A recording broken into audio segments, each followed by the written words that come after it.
Hello and welcome to my YouTube.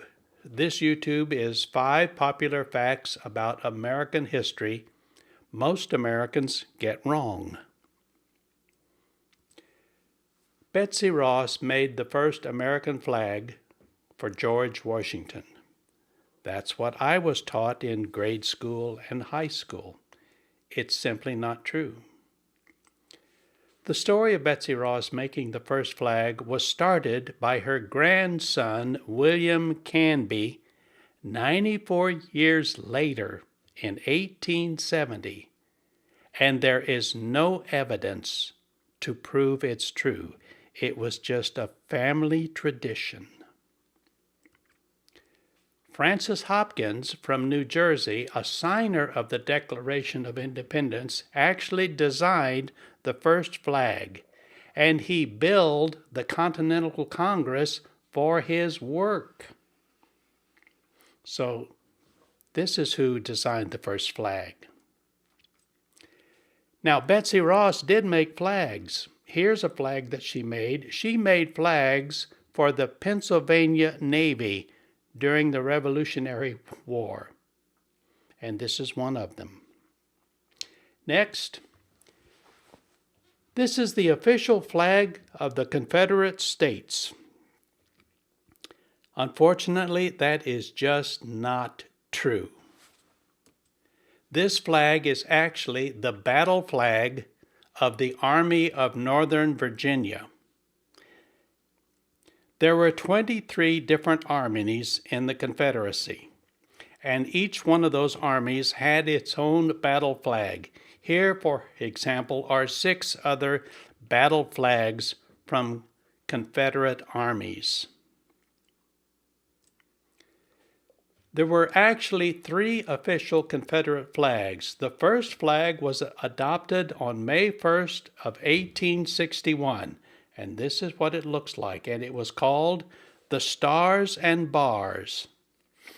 Unfortunately, this flag looked somewhat like the regular American flag, and one of the first major battles of the Civil War, the Battle of Bull Run, which was in the suburbs of Washington, D.C., I know because I lived there. Unfortunately, the Confederates mistook this flag for the Yankees' flag, and the Confederates shot at their own soldiers and killed hundreds of them accidentally. So they decided, well, we better change the flag. The second Confederate flag was adopted on April 12th of 1863, and it was called the Stainless Banner. Unfortunately, this flag looks like a surrender flag. So on the battlefields, the Union Army was often confused. They thought the Confederates were surrendering. So the Confederacy changed the flag one more time. The final Confederate flag was adopted on March 4th, 1865, and it looked like this, and it was called the Blood-Stained Banner. They put a big red stripe at the end of it. March 4th, unfortunately for the Confederacy, they surrendered 1 month later. So there were 3 Confederate flags altogether. How many times have you heard this? Paul Revere rode through the countryside on April 18th, 1775, yelling, "The British are coming! The British are coming!"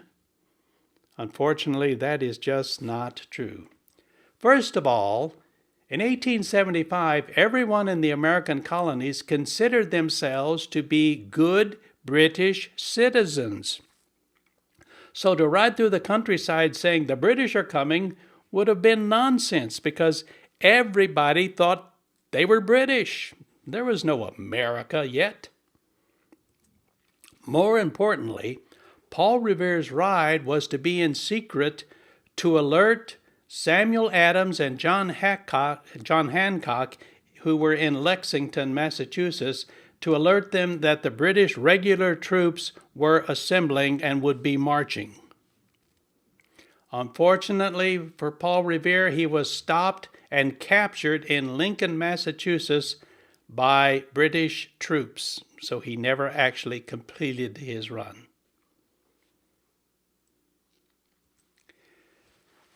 Here's another one. The Declaration of Independence was signed on July 4th, 1776 by all the members of the Continental Congress. Now, we all grew up in an age of video and photography, and it's easy for us to forget that a painting is not a photograph.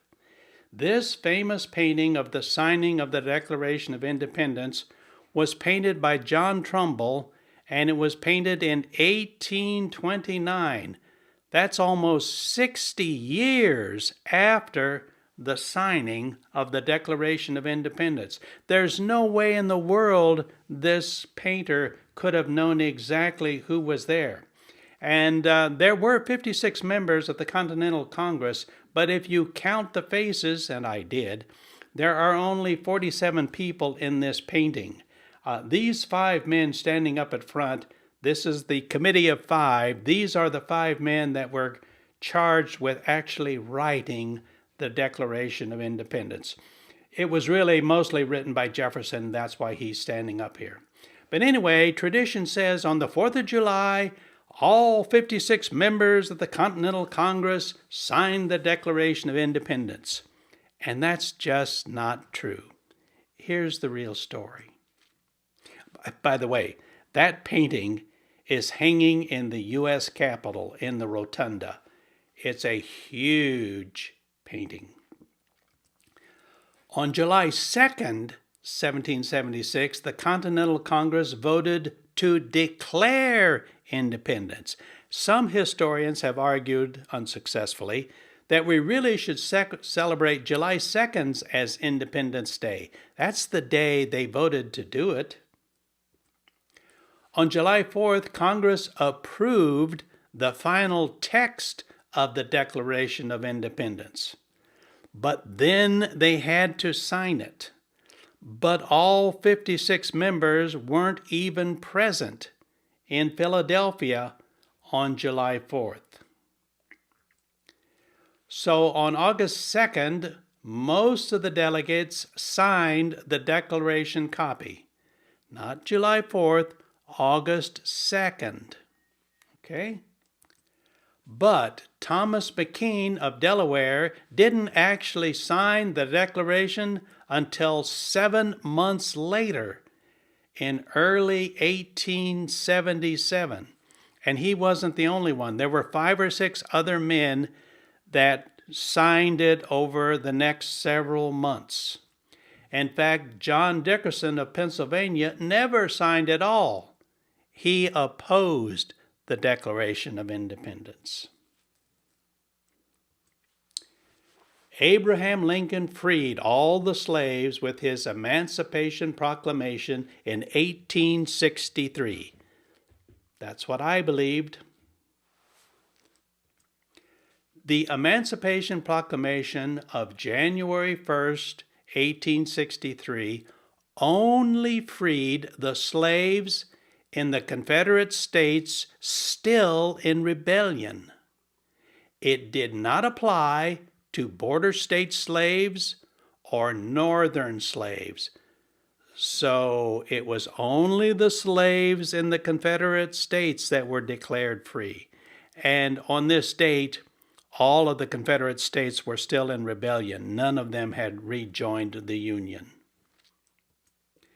It was actually the 13th Amendment to the Constitution, which was passed on January 1st, 1865, that finally freed all slaves. And Abraham Lincoln was assassinated 100 days later.